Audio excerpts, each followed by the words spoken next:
최재형 목사님 어제 영등포 경찰서에서 조사를 받으셨는데 그래요. 참 불이익을 안고 가겠다 이러면서 역사의 그 무대 위로 올라오셨습니다. 최재형 목사님 만나보겠습니다. 목사님. 네, 반갑습니다. 최재형입니다. 네, 목사님 어제 고생 많으셨습니다. 마땅히 해야 할 일을 한다라는 또 느낌도 받네요. 이제 목사님의 이런 가벼운 이런 반응에. 즐겨야죠. 이거 힘들다고 생각하고, 그렇죠. 예. 고난이라고 생각하고, 십자가라고 생각하면 할 수 있나요? 즐기는 거죠. 네. 즐기는 거죠. 예. 자, 요새 나라 바로 세우시느라고 고생이 많으신데 어제 그 영등포 경찰서는 왜 가셨어요? 지금껏 중앙지검 조사를 받아온 걸로 알아서 검찰로 넘어갔구나 이렇게 생각이 됐는데 왜 경찰에서 또 조사를 받으셨는지. 김건희 측에서 평생 배운 게 고소고발하는 것만 배웠잖아요. 네네네. 그쪽에서. 그러다 보니까 예. 저를 멀티플하게 예. 고발을 한 건데, 그러니까 지난번에 1, 2차 검찰 출두한 거는 활빈단이라는 단체나 서민이라는 단체가 중앙지검에 직접 고발한 건이고, 어제 내가 영등포 경찰서에 간 거는 또 경찰서에 6건의 각각의 고발이 접수된 거에 대한 이제 조사를 받으러 간 거죠. 무단으로 그 주거지를 침입했다 이 건으로 지금 불려가신 거예요? 아니요, 여러 가지가 많아요. 그건 말고도. 네. 내가 스픽스 출연해가지고 발언한 거 가지고도 정통망법상의 명예훼손으로 고발한 것도 있고, 그 다음에 심지어는 그 초심 백은정 대표와 정대택 선생이 네. 고발을 한 적이 있잖아요. 김건희 윤석열 부부를. 예. 이 사건 나자마자 예. 고발할 때 그 고발 현장에 고발하는 그 세레모니가 있었잖아요. 예. 거기 내가 있었다는 이유로 나를 또 고발을 했어요. 와, 그렇구나. 나는 예. 그 고발자의 명단, 고발자가 아닌데도 불구하고, 예. 무고죄와 명예훼손으로 날 또 고발을 했습니다. 현장에 있다는 이유만으로. 현장에 있었다는 이유만으로. 예. 그래 현장에 그리고 있었다는 이유만으로. 네. 그리고 주거 침입, 건조물 침입, 네. 건조물 침입은 무슨 오징어 말리는 데를 말하는 건가요? 건조물 침입을 말하고, 예. 그다음에 위기의 공무 집행 방해죄도 있고, 청탁 금지법 위반도 있고, 예. 국가보안법도 있고, 이래가지고 모두 총 6건입니다. 아니, 그 청탁 금지법 위반은 이제 목사님이 청탁했다 이거잖아요. 그러면은. 네네. 그러면은 김건희도 같이 엮을 수 있겠네요. 그러니까 이게 하나도 온전한 고발이 없어요. 국가보안법도요. 예. 이 공소시효가 지난 건 가지고 고발을 한 겁니다. 새로운 무슨 국가보안법 혐의가 있는 것도 아니고. 네, 그렇죠. 네, 또 통일운동 과정에서 네. 벌어진 일인데, 근데 그 미국 국적이시잖아요. 네. 미국 국적인데 국가보안법도 적용이 됩니까? 그러니까 한심한 거죠. 내가 달나라를 가든 별나라를 가든 러시아를 가든 북한을 가든 예. 그거는 엄격하게 말하면 나를 그걸 갖고 컨트롤할 수가 없는 건데도 이렇게 자기들 말로는 국가 안보와 보안에 관련해서 외국인이라도 네. 미국 국적자라도 할 수 있다 이렇게 하니까 어쩔 수 없는 거죠. 그래요. 정말 아무거나 막 던지는 고발이었다 이렇게 볼 수밖에 없고요. 자, 그렇다면은 현주 건조물 침입죄 같은 경우 허락 없이 남의 집에 들어갔다 이런 얘기인데, 아니 목사님이 네. 그렇게 해서 아크로비스타 가신 게 아니잖아요. 국민들이 온 천하가 다 알고 있는 얘기인데 네. 저 명품백 보여주니까 오라고. 김건희가 그랬던 거 아니에요. 명품백뿐이 아니고 예. 샤넬 화장품도 사진 찍어서 보내니까 몇 분 안 지나서 바로 접견 날짜 일시 주어졌고, 심지어는 위스키 들어갈 때도 위스키도 사진 보내서 그렇게 얘기한 거예요. 그러니까 비서가 연락 줄 거예요 이런 답변도 오고, 위스키 사진 보내주고. 예. 그러니까 모든 거는 예. 무대뽀로 들어가서 던져주고 나오고 그런 게 아니잖아요. 그렇죠. 다 예. 협의하고 배웅도 나오고 마중도 나오고, 그런 상황에서 이게 합의하에 이게 된 건데. 그럼요. 아니 거기가 또 어떤 시설인데 청와대는 이제 안 들어가겠다고 하니까 거기가 이제 사실 대통령 부부 거주 시설이기 때문에 아무나 네. 막 들어갈 수가 없는 곳인데 거기다 대놓고 현주 건조물 침입죄다. 야, 이건 정말 어처구니가 없습니다, 정말. 예. 예, 그렇습니다. 네, 네. 그것도 그렇지만은 또 이거는 사실은 고발이란 말이죠. 네, 고발이야 뭐 이게 뭐 마구잡이를 할 수 있는데, 근데 목사님 나중에 이 고발한 사람들을 상대로 무고죄로 좀 대받아 아니, 치셨으면 그것 좀 좋겠다는 어떻게 생각이 듭니다. 저 목사님하고 김디모데 목사님이 예, 좀 이것 좀 해주셔. 이거 보니까 예, 어제 그 안 알려주길래 아주 다그쳤어요. 어제 예. 그 형사들한테. 예, 도대체 고발한 주체들이 누구냐? 예, 어? 예, 예, 예. 근데 이제 그 고발한 주체를 결국은 알려주더라고요. 아, 누구예요? 한기총, 한기총? 정광훈의 자유통일당, 오, 그래요? 자유대한호국당, 뭐 행동하는 자유시민, 서울시 기독교청년합회, 뭐 자유언론 국민연합 이런 그다음에 국민의힘 네. 이렇게 고발 주체가 이렇더라고요. 아니, 국민의힘도 고발했습니까? 국민의힘도 고발했어요. 국민의힘은 지금 저기 사전선거 저 선거법 위반으로도 경기 남부경찰청에 돼 있는 게 있어요. 아, 두 그게 이제 총선에 영향을 미쳤다 이런 이유로. 아니 그게 아니라 내가 이제 그 총선 기간에 예. 합법적으로 내가 우리 야당 그 출마자들 네. 선거 지원 유세 연설 요청받고 해줬잖아요. 네네네.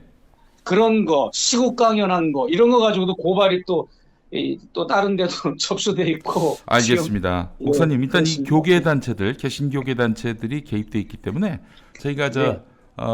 논의를 해서 평화나무 차원에서 이들에 대한 무고죄를 추진해 보도록 하겠습니다, 목사님. 꼭 네. 부탁드리고요. 국힘당 당사 옆에 자유통일당 당사가 있잖아요. 그렇잖아요. 예. 그러니까 서로 이게 위민을 하는 부분이 있고 국힘당의 법무팀이라든지 대통령실의 시민사회 수석 이런 사람들이 네. 이제 바지사장 내세우고 이렇게 해가지고 네. 고발 사주를 이런 보수 우익단체한테 이렇게 하는 겁니다. 내가 이제 볼 때. 고발 단체 쭉 보니까 이 예, 전광훈의 개입이 강력하게 의심됩니다. 전광훈의 예. 개입. 우리 당연하죠. 예. 그 인간이 안 할 수가 없죠. 최재형 목사님이 전광훈의 이런 교인 가스라이팅에 대해서 굉장히 큰 문제 의식을 가지셨어요. 그래서 저희 평화나무에 여러 가지 또 정보를 주신 바도 있는데 알겠습니다. 네. 자, 권익위원회가 목사님이 미국 국적자이기 때문에 외국인한테는 디올백 받아도 문제가 안 된다 이런 식으로 판단을 했습니다. 아이고, 목사님 어떻게 보셨어요, 그거? 예. 그거를 이제 법 조항을 네. 한쪽만 이렇게 자기들 유리한 대로 드러낸 거고 부각시킨 거고 네. 다른 이면에 있는 또 그거보다 더 그걸 뒷받침할 수 있는 그 법 조항들과 규정들을 일부러 누락을 시킨 거죠. 네. 그러니까 거기서 말하는 외국인이라고 하는 거는 이 아니라 지금도 이제 윤석열 부부가 지금 외국에 가 있잖아요. 예. 이런 외국 정상들하고 만나면서 서로 이렇게 주고받는 선물들, 기록물들 네. 이런 거를 말하는 거지. 그래서 네. 이제 대통령, 국왕, 수상, 외교부 장관 이런 외국인을 지칭하는 거지 일반 외국인을 말하는 게 전혀 아닙니다. 그럼요. 예. 아니 왜 그 외국인 중에 목사님처럼 이렇게 이 한국에서 태어나시고 자라시고 또 활동하신 그런 분이 국적을 이제 변경하신 이런 분들을 통해서 뇌물 주면은 그러면 문제 없다는 겁니까? 말이 안 되는 거죠. 예를 들어서 무기 중개상 린다긴 같은 사건도 보면 그렇죠. 외국인들이 로비할 일은 사실 더 많아요. 그렇죠. 한국 측에. 예. 그러면 뭐 그게 합리화된다는 얘기고 네. 그러니까 이건 말이 안 되는. 뭐 그야말로 자가당착입니다.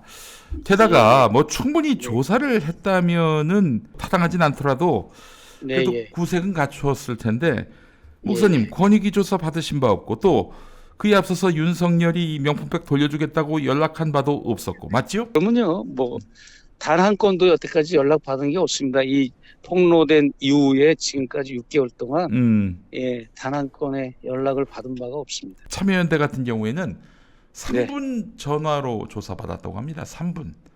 그러면 애초부터 김건희는 그냥 봐주겠다라고 작심한 게 아닌가 싶어요. 권익위가. 아유 그러면요 그 뭐 그러려고 미리 그런 사람들 갖다 꽂아놓은 거 아닙니까?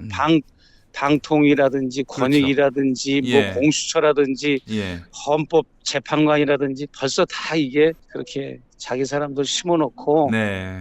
이렇게 방패막이 정권 수호 인사들을 꽂아놓은 거니까 그건 네. 뭐 정말 뻔한 거죠. 명징하죠. 예. 자, 예. 그들이 이제 목사님이 주신 그 디올백을 국가기록물로 넘겼다고 하는데 이게 그 믿을 수 있는 건지 모르겠어요. 국가 기록물이 되는 것도 역시 아까 얘기한 거와 이제 연장성산의 얘기가 되는 건데 네. 서로 정상끼리 선물을 주고받고 그 선물들이 그게 대통령 기록물이 되는 거예요. 그럴 때 외국인 또는 외국으로부터 받은 선물이 대통령 기록물이 되는 거예요. 네. 그냥 무조건 외국인이나 뭐 미국 시민권자가 주는 거라 그래서 그걸 털커덕 단순하게 이게 되는 게 아니고요. 언제부터 내가 목사님을 이렇게 저 위대한 분으로 여겼다고? 저는 출마를 해야 될까 봐요. 미국에서 대선에 한번 출마해야 뭐 이 선물의 가치가 예. 합리화될려나 모르겠지만 예. 아무튼 국빈급이십니다. 국빈급. 네. 법의 취지를 예. 전혀 모르는 사람들이고 네. 그런 거죠. 목사님 그 열린공감 TV가 말이죠. 몇 주 전에 예. 그 아크로비스타에 그 쌓아둔 그런 명품들을 다 들고 최은순이 밖으로 빼돌렸다. 이런 가사도우미의 증언을 보도했습니다. 알고 있습니다. 예. 어떻게 보세요? 그 부분은?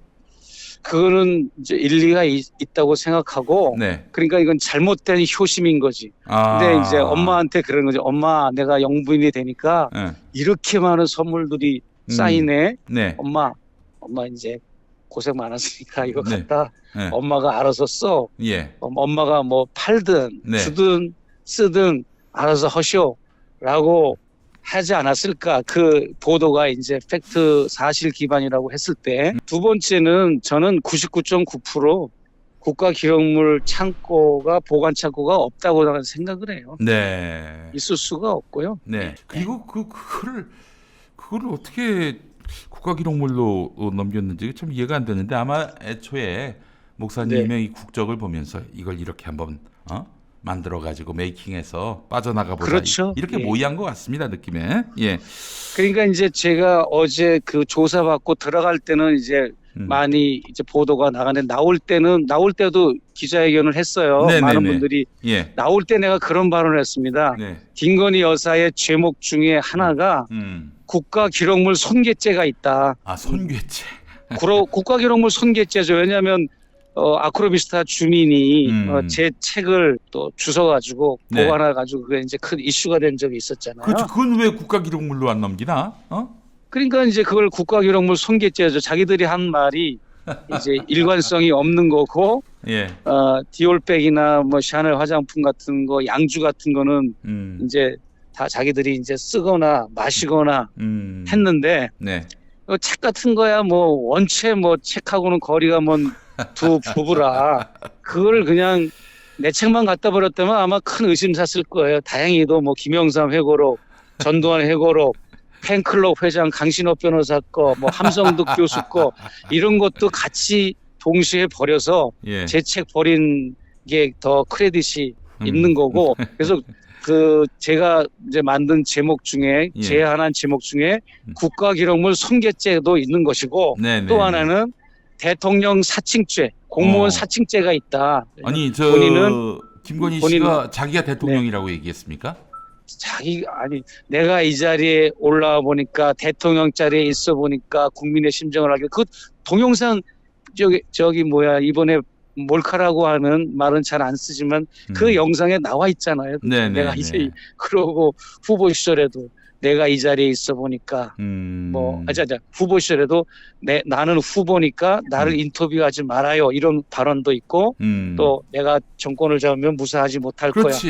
그 사람의 언어 습관이 아니라 실제로 그 사람은 자기가 대통령으로 알고 있는 거예요. 그러니까 대통령의 권한이 이원화된 거예요. 이원화되고 김건희 씨에게 이제 집중화되고 이렇게 사유화된 거지. 그렇기 때문에 대통령 사칭죄가 부여가 될 수 있겠죠. 네, 알겠습니다. 목사님, 이제 통일운동가로서 천공이 2025년까지 통일하겠다. 그러면서 통일이 안 되면 나에게 천공 스승 중 스승이라는 표현을 떼고 호칭하라 이렇게 이야기했습니다. 천공하고 만나신 적도 있으신데 이거 어떻게 생각하십니까? 그러니까 뭐 2018년 6월에 첫 만남을 갖고 그걸 인연으로 기반으로 해서 내가 거기도 원더카바를 내가 3차례 했잖아요. 네네네네. 근데 이제 2025년 가을에 통일된다고 하는 거가 윤석열 정부의 대북정책, 통일정책, 국방정책, 안보정책에 네. 적용이 되고 그게 시스템화 됐다는 게 이게 문제인 거예요. 그렇죠. 예. 그러다 보니까 제가 누누이 뭐 동의 반복으로 방송 나갈 때마다 강연할 때마다 강조했지만 지금 심각한 게 올 2월 9일 날에도 광화문 포시즌 호텔에서 김영호 통일부 장관이 4대 연구원장을 불러놓고 북진 통일하겠다고 발표를 했잖아요. 네네. 그 북진 통일은 천공이 말한 거를 뒷받침하는 무력적인 거, 한쪽을 굴복시키는 그러한 통일을 구상하는 겁니다. 그러니까 얼마나 무서운 겁니까? 그리고 천공이 저한테 말하기를 국민들이 자고 일어나니까 통일이 되어 있더라 이렇게 통일을 시킬 거라고 얘기를 했거든요. 그거 같이 무서운 말이 없습니다. 그러니까 어떻게 국민들이 모르는 상태에서 통일이 됩니까? 그러니까는 천공 그룹과 윤석열 그룹 일당들 소수의 그룹들만 이런 어떤 한쪽을 잡아먹는 통일을 해가지고 그 통일을 2025년 가을에 내가 그렇게 물어봤거든요. 예. 언제 정상회담이 될 것 같습니까? 했더니 목사님 무슨 정상회담을 합니까? 만나자마자 통일협정 조인식을 해야죠. 그러는 이제 궤변을 늘어났거든요. 아니, 이제 그게 다 이게 통하는 얘기입니다. 조인이라고 하면은 이제 상호 합의하에 통일을 이루는 것 같은데 아닌가요?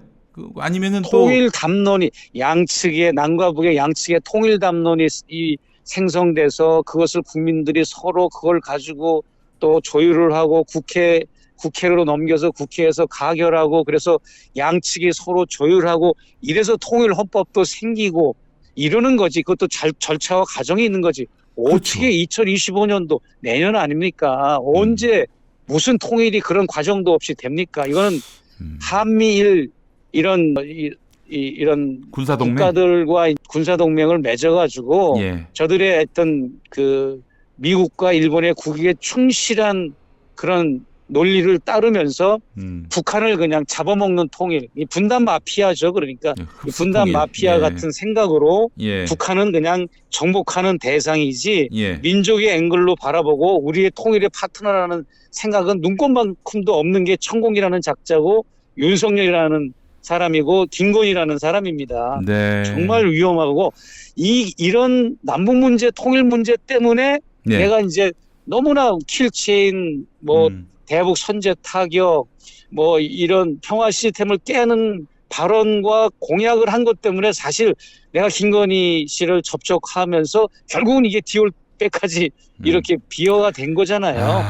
이제 분단 현실을 악용해서 이렇게 해서 전쟁을 벌이려고 하는 이 세력들에게 맞서는 방법이 무엇일까 고민하다가 이렇게 디올백을 통해서 접근하고 또 요즘 또 경찰 나가셔서는 또 검찰 나가셔서는 내가 청탁 목적으로 그걸 건넸다. 이거 이러면은 목사님도 처벌받게 되는데 나 처벌받는 게 뭐가 문제냐. 지금 이런 마인드시잖아요. 그러니까 물론 내가 이제 사익을 위해서 청탁을 하거나 선물을 준 건 아닌 거는 국민들이 다 알죠. 알죠. 언더커버 취재 차원에서 선물을 주고 그다음에 청탁을 한 거니까. 그러나 그럴지라도 만약에 그걸 법리적으로 판단할 때 뭐 검사나 나중에 기소돼서 만약 판사나 그러면은 내가 뭐 벌을 받겠다는 내 각오와 의지를 밝힌 거지. 내가 개인적으로 사익을 위해서 뭐 선물을 주고 청탁을 한 건 아니죠. 언더커버 취재 차원의 그 시츄에이션 하에서 이제 이루어진 거니까. 내가 개인적으로 만약에 청탁을 하고 김건희 여사하고 친밀하게 지내고 선물을 주고 할 것 같으면 뭐하러 가장 반윤적인 서울의 소리를 끼고 이 일을 도모하고 왜 몰카를 찍고 왜 녹취를 하고 왜 카톡마다 근거를 남기겠습니까? 목사님의 진심과 진정성은 제가 너무나 공감하고 존경합니다. 목사님, 이제 통일 운동가로서 지금 한반도 상황이 매우 암담합니다. 그러니까 미국은 지금 주한미국 대사나 주한미군 사령관이 좀 뜯어말리고 있는 상황인 건데 어떻게 전개될까요? 지금 사실 천공과 윤석열은 울고 싶은데 뺨 좀 때려다오 지금 이러고 있는 것 같고 말이죠. 어떻게 전망이 되십니까? 글쎄요. 저는 뭐라고 말할 수 없는 정도로 자괴감을 느껴서요. 네. 그냥 노코멘트 하는 게 차라리 나을 것 같습니다. 목사님 하여튼 지금 우리가 중대 위기 상황인 건 맞죠? 위기 상황이고요. 지금 심각합니다. 지금 심각하다. 여러 가지로. 지금 북도 전쟁하려고 그러죠? 지금 제1의 적대적 교전국가로 설정을 하고 대한민국을 그러니까 미국과 일본이 그동안은 제1의 적대적 교전국가였어요. 그렇죠. 그런데 미국과 일본보다도 우선순위를 두는 가장 적대적 교전국가로 설정을 했기 때문에 한국을 북한이 대한민국을 그동안은 남조선이라고 그랬는데 남조선이라는 건 오히려 애착을 가진 게 남조선이라고 그랬고 지금은 대한민국이라고 부릅니다. 이제 그렇죠. 남남이다 이거지. 그래서 이제 이 적대적 교전국가라고 하는 이 아주 역대 80년 분단 역사상 가장 최악의 이런 전쟁 위기를 불러온 책임도 윤석열, 김건희, 천공에게 있는 것이고 특히 이제 윤석열의 무능과 무지 여기에서 비롯되거나 정말 뭐 이거는 지금 마지막으로 내 말씀을 드릴게요. 최장병 사건을 놓고 봤을 때 병사 하나가 우리가 정말 억울하게 죽어도 온 나라가 이렇게 발칵 뒤집히잖아요. 근데 그거보다 1000배, 10,000배, 10만 배 더 비극적인 일이 발생할 수 있는 가능성이 있는데 그게 바로 전쟁입니다. 전쟁을 막아야죠. 전쟁 막아야 합니다. 우리 아들들 금쪽 같은 아들 한 명만 이렇게 불의하게 너무 이게 안타깝게 운명을 해도 나라가 발칵 뒤집히는데 우리 이 금쪽 같은 군대 보내는 아이들이 1000명, 10,000명, 10만 명이 희생될 수도 있어요. 한순간에. 그게 전쟁인데 이걸 막아야 되죠. 막아야 되는데 천공이라는 사이비 무속인이 저렇게 국정을 농단하면서 그런 대북 정책, 통일 정책을 좌지우지하고 한다는 게 또 그런 걸 컨트롤하고 제어할 수 있는 시스템이 대한민국에 없다는 게 작동될 수 없다는 게 나는 너무 자괴감이 느껴서 정말 비참함을 느끼고요. 이런 윤석열을 끌어내지 못하는 것도 자괴감을 느낍니다. 당장 끌어내려야 됩니다. 안 그러면 우리 차장병 같은 금쪽 같은 아이들 수만 명이 전쟁으로 희생당할 수도 있는 게 이 지금 윤석열 정권 하에 남북 문제 분단 상황입니다. 알겠습니다. 목사님 오늘 이 정도로 하면 좋겠습니다. 우리 김영미 TV 늘 응원하고 지지합니다. 목사님 파이팅 하시고요. 고맙습니다. 아까 부탁한 거 좀 꼭 좀 들어주십시오. 그럼요. 알겠습니다. 고발 사주한 사람들 좀 역고발을 해도 좋고 하여튼 무고죄로 해도 좋을 것 같습니다. 경찰에 정보 청구를 하고 그렇게 해서 정확한 고발인들 파악하고 고발장 내용도 확인을 해서 차후 스텝을 밟도록 하겠습니다. 알겠습니다. 목사님 감사합니다. 고맙습니다. 통일운동가이신 우리 최재형 목사님과 함께했습니다.